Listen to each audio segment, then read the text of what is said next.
Na nossa relação de vida que nós temos com Deus, alguns fatos, certos episódios, esta ou aquela circunstância, por conta dos inúmeros ensinamentos das mais variadas correntes teológicas, dúvidas, geram incertezas. Algumas delas induzem-nos à possibilidade de errarmos. Confunde-se cultura, questões de usos e costumes com verdades salvíficas. Assim é, por exemplo, o caso de afirmar que comer este ou aquele alimento leva alguém, por quem Cristo morreu na cruz do Calvário, para o inferno.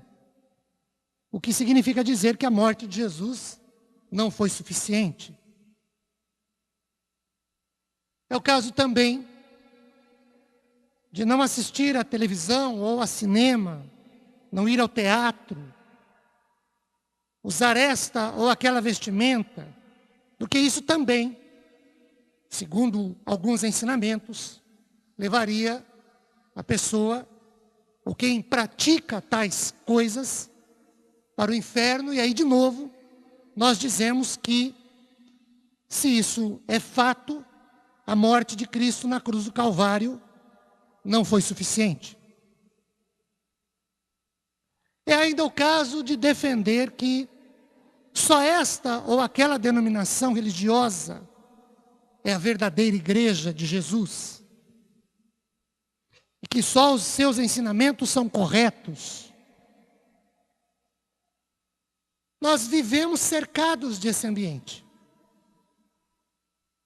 E assim, às vezes, nós somos envolvidos por algumas dúvidas, por determinadas confusões e às vezes questionamentos sobre a vida que nós devemos levar com Deus. As dúvidas, as incertezas, as inseguranças provocam muitas vezes erros de comportamento. Nós fazemos o que não se deve e não fazemos o que devíamos fazer. E perdemos com isso. Nós falamos o que não se deve e não falamos o que é devido. Perdemos também. Nós pensamos e desejamos o que não era para pensar nem desejar. E deixamos de pensar e desejar aquilo que devia ocupar o nosso coração, a nossa mente. E é óbvio, perdemos com tudo isso. Às vezes, nós criamos os nossos próprios conceitos, a nossa própria forma de interpretar a vida, para de alguma maneira tentar amenizar a nossa culpa, ou justificar o nosso erro. Um grande problema, na minha opinião, que enfrentamos com isso tudo, é o que diz respeito ao perdão de Deus. Deus perdoa, não perdoa. Quando Ele perdoa, o que é que eu devo sentir para eu sentir que estou perdoado por Ele? Se é que eu preciso sentir alguma coisa. Já se fizeram essa pergunta? Eu cometi um erro, por palavra, por pensamento, por ação, por desejo. Eu pedi perdão a Deus. Ele me perdoou ou não me perdoou? Se Ele me perdoou, o que é que eu preciso sentir? Se é que eu preciso sentir alguma coisa para sentir que fui perdoado? O que precisa acontecer para eu saber que fui perdoado? Eu quero levá-los a um texto da Bíblia, a leitura de um texto da Bíblia, que nos mostrará algumas situações que eu acho fundamentais, principalmente no que diz respeito a um erro grotesco que às vezes nós cometemos, e na leitura nós perceberemos um pouco disso no decorrer da mensagem. Eu entendo que o Espírito de Deus acrescentará clareza aos nossos entendimentos e corações. Abra sua Bíblia em 2 Crônicas, capítulo 12.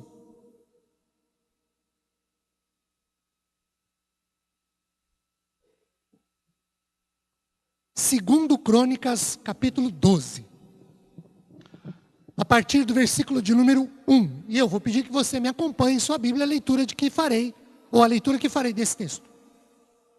Segundo Crônicas 12. Verso 1. Tendo Roboão confirmado o reino, e havendo se fortalecido, deixou a lei do Senhor e com ele todo Israel. No ano 5º do rei Roboão, Sisaque, rei do Egito, subiu contra Jerusalém, que tinham transgredido contra o Senhor, com 1.200 carros e 60.000 cavaleiros.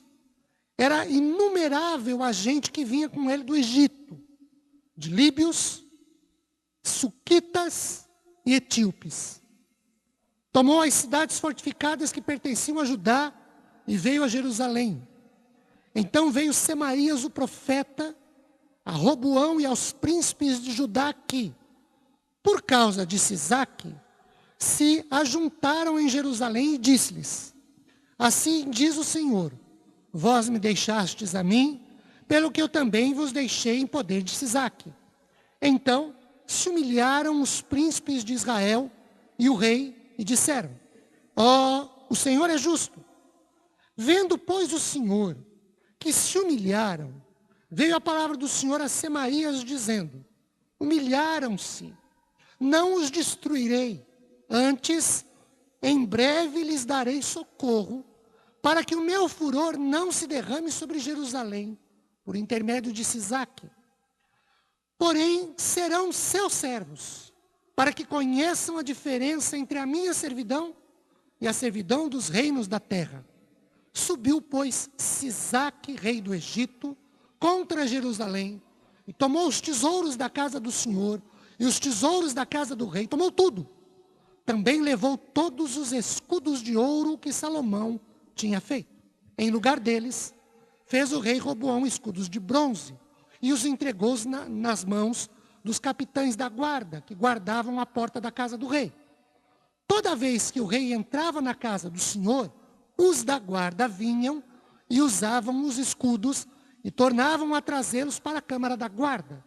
Tendo-se ele humilhado, apartou-se dele a ira do Senhor, para que não o destruísse de todo, porque em Judá ainda havia boas coisas. Queridos,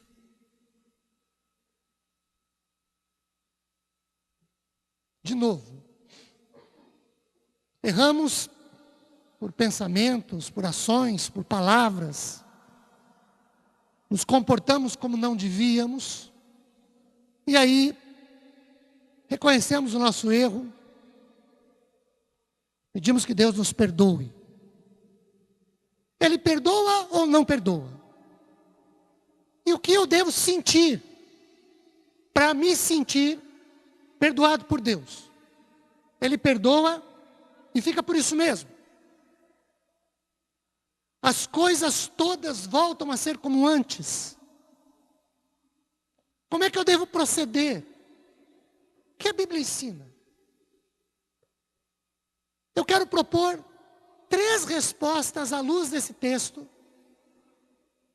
para que essas perguntas não apenas sejam respondidas, e desculpem-me a redundância dos termos, mas para esclarecer mesmo aos nossos corações que, porventura, tenham dúvidas a esse respeito.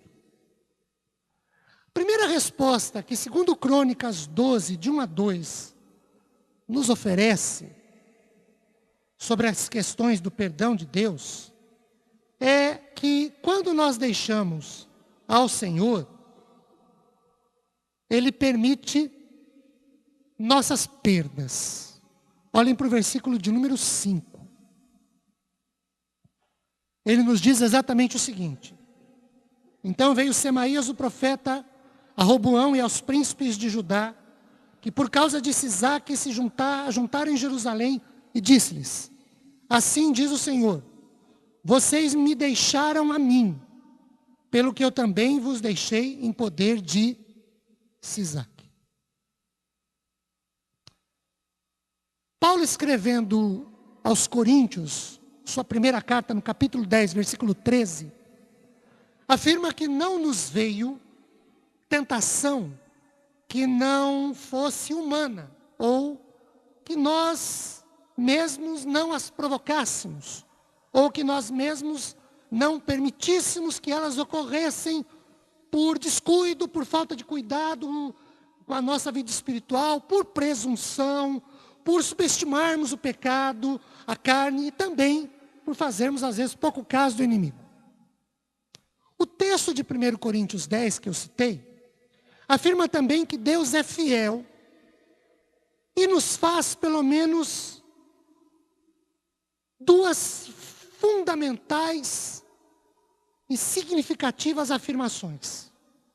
A primeira é que Deus não permite que a tentação seja maior que a nossa força.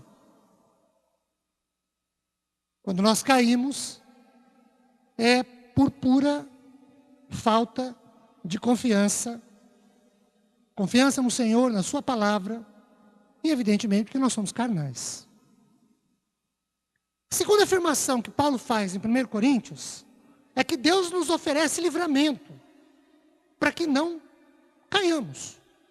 Quando caímos, de novo, é porque nós não confiamos no livramento do Senhor, porque nós deixamos de obedecer a palavra do Senhor.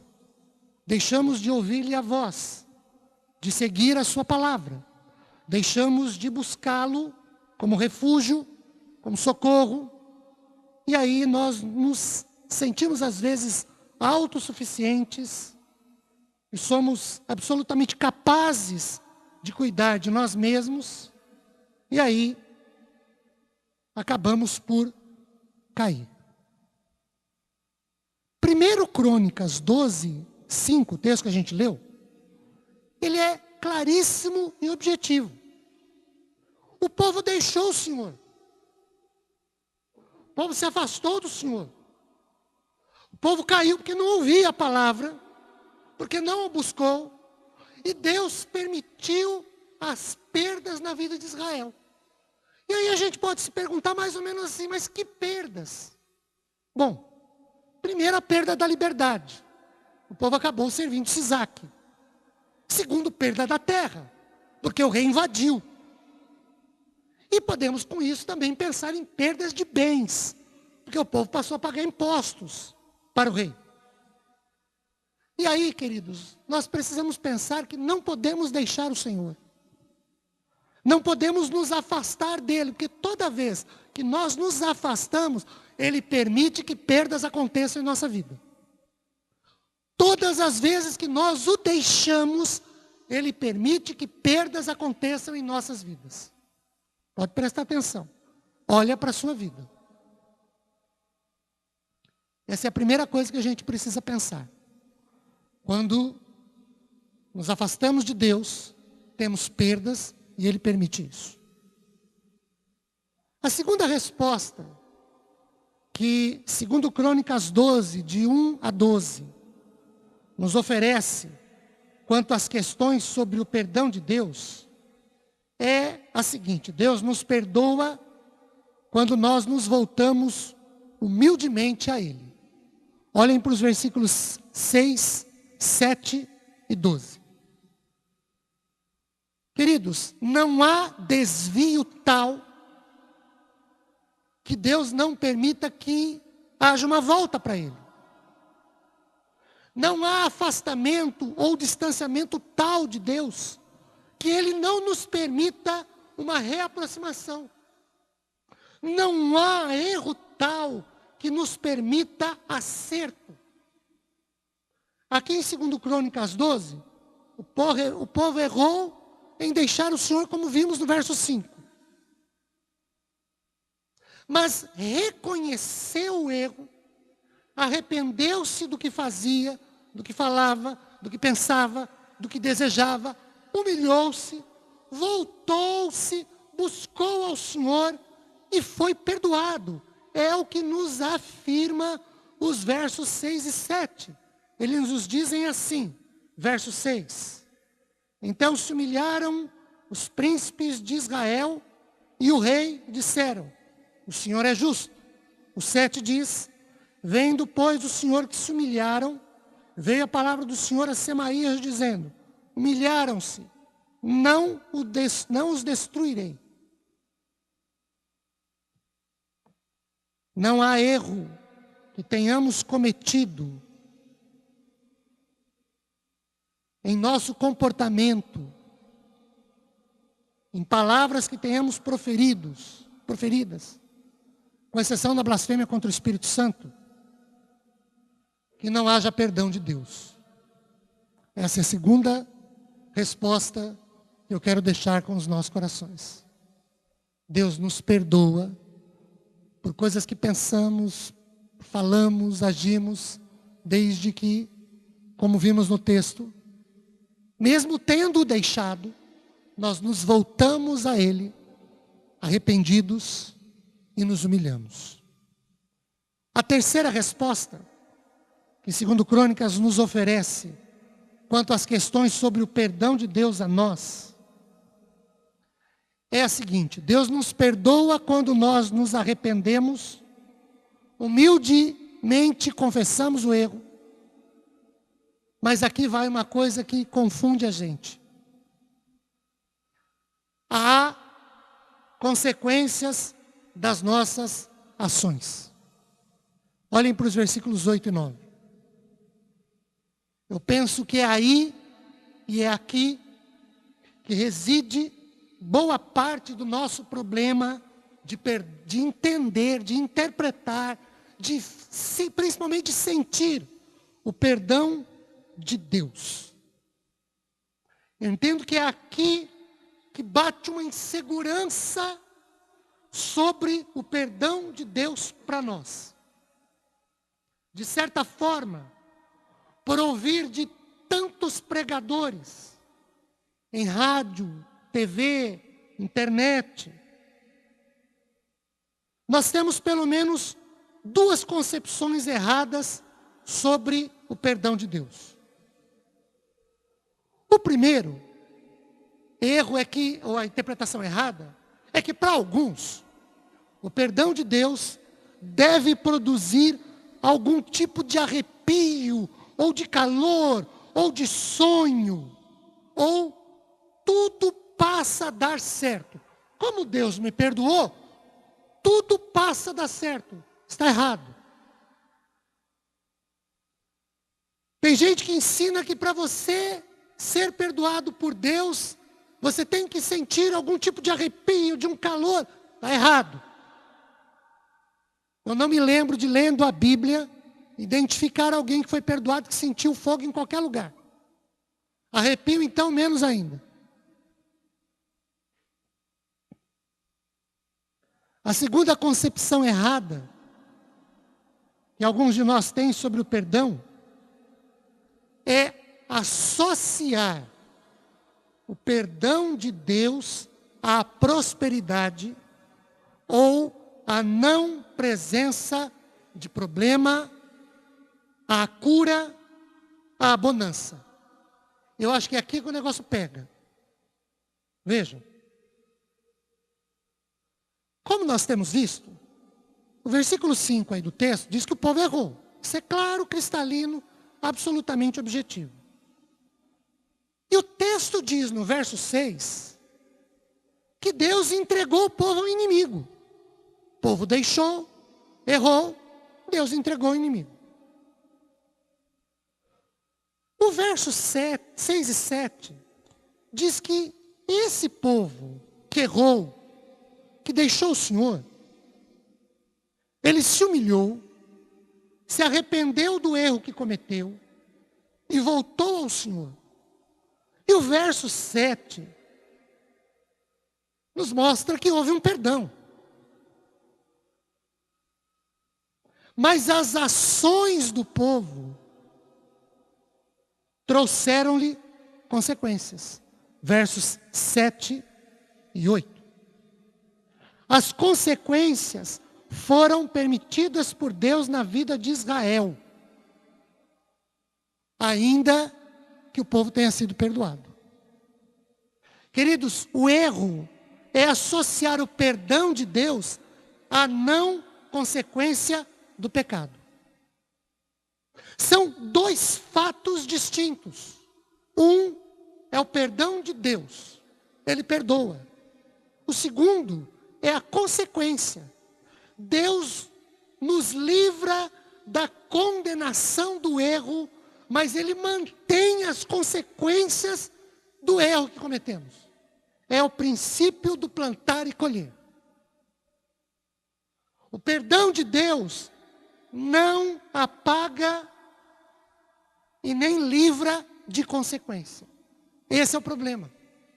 Erramos, confessamos o nosso erro, somos sinceros e verdadeiros. O problema é que a gente acha que porque errou e confessou, apagou tudo. Não é verdade. Olha para o texto.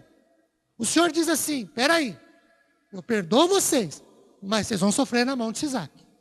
Vocês estão perdoados, mas a consequência fica. E o texto diz por quê? Por quê? Ele diz, para que vocês saibam a diferença entre servir a mim e servir ao rei. Mas, percebem? Para alguns, se Deus perdoou, nada deve acontecer. Mas os versículos 7 e 8 dizem o contrário. Para alguns, já que Deus perdoou, nada pode ocorrer como consequência. Porque se Deus perdoa, Ele tira tudo. Errado. Versos 7 e 8 dizem o contrário. Uma coisa é o perdão de Deus. Outra coisa são as consequências do que nós pensamos, desejamos, fazemos. Vejam, quando Isaías 43, 25 diz que Deus não se lembra dos nossos pecados, porque Ele apaga as nossas transgressões, nada fala sobre as consequências disso. Ele não apaga as consequências, Ele apaga o que eu fiz. Se eu errei, confessei meu erro, Ele me perdoa, mas a consequência do meu erro fica. Quando Isaías 44, 22 diz que Deus desfaz as nossas transgressões, não diz que Ele também desfaz as consequências delas. Porque os versículos 7 e 8, aí de 2 Crônicas 12, dizem o contrário. Quando Miqueias, capítulo 7, verso 19, diz que Deus lança as nossas transgressões nas profundezas do mar, nada diz que Ele lança as consequências das nossas transgressões no fundo das águas. Porque o texto de 2 Crônicas 12, 7 e 8 diz o contrário. Quando nós deixamos o Senhor, Ele permite nossas perdas. Quando nós nos humilhamos pelos erros que cometemos, Deus nos perdoa. Agora, o perdão de Deus não nos isenta de consequências. E esse é um erro que muita gente tem cometido. Associar o perdão de Deus com a não consequência dos nossos erros.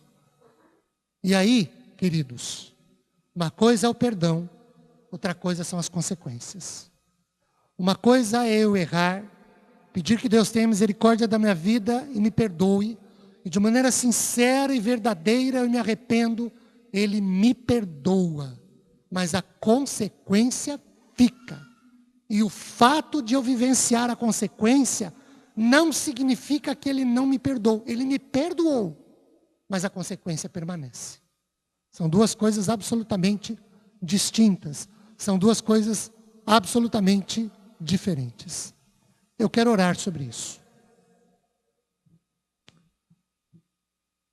Não apenas para que Deus nos perdoe, porque nós já fizemos a nossa oração de confissão, mas para que o Espírito Santo acrescente aos nossos corações graça, para nós entendermos e vivenciarmos esta expressão, para nós sabermos que a nossa confissão sincera é acompanhada de arrependimento, e a dor que o erro que nós cometemos nos traz, não significa que Deus não nos perdoou. Ele perdoou, mas dói a si mesmo. Então por que Ele perdoa? Perdoar é uma coisa, consequência dos nossos atos são outras. Vamos orar? Vamos lá?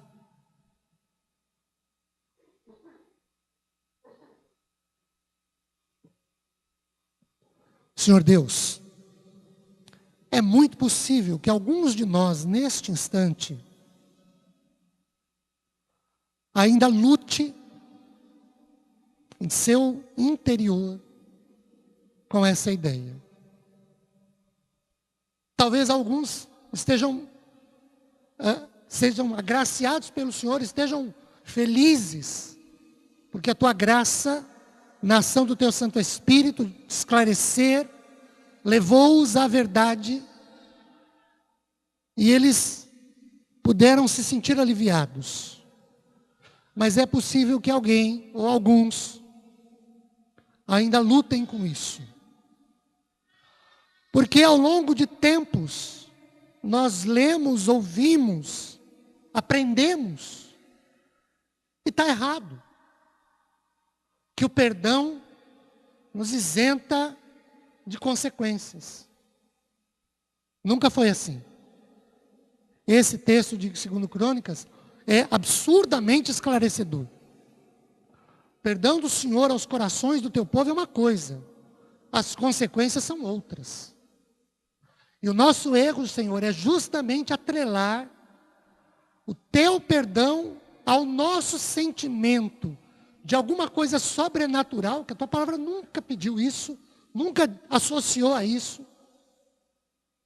E outro erro é acharmos que porque fomos perdoados, nada de ruim pode acontecer mais. Outro erro, Senhor. Não tem misericórdia. E ajude-nos para que aprendamos efetivamente que o teu perdão não nos alivia das consequências do erro. O teu perdão é uma coisa, consequências do nosso erro são outras. O teu perdão é uma situação. O que nós fizemos, o que falamos, pensamos e desejamos é outra situação. E o fato de doer, o fato de enfermar, o fato da porta se fechar, não é sinal de que o Senhor não nos perdoou, pelo contrário. Não são coisas ligadas. Tem nada a ver uma coisa com outra. É o que a gente lendo o texto de 2 Crônicas percebe. O Senhor perdoou o teu povo. O teu povo errou, te deixou, não te buscou, mas viu o peso da mão, se arrependeu. O Senhor perdoou, mas a consequência ficou. Até para o povo aprender. E eu entendo que é exatamente isso que acontece conosco. Então nos ajude a entender, a compreender, a aceitar e voltarmos mais e mais para o Senhor. Buscarmos mais e mais a Ti. Porque não há erro que cometamos que o Senhor não nos perdoe. Com exceção evidente do que a Tua palavra diz, que é blasfêmia contra o Espírito Santo. Não existe desvio tal que não possa o Senhor não permita que reaproximemos-nos de Ti. Não existe desvio tal que a gente não possa se voltar para o Senhor. Desde que sejamos sinceros, autênticos, verdadeiros no nosso arrependimento e nos humilhemos, o Senhor nos perdoa. Saiamos daqui absolutamente convictos disso. Oramos no nome de Jesus. Amém.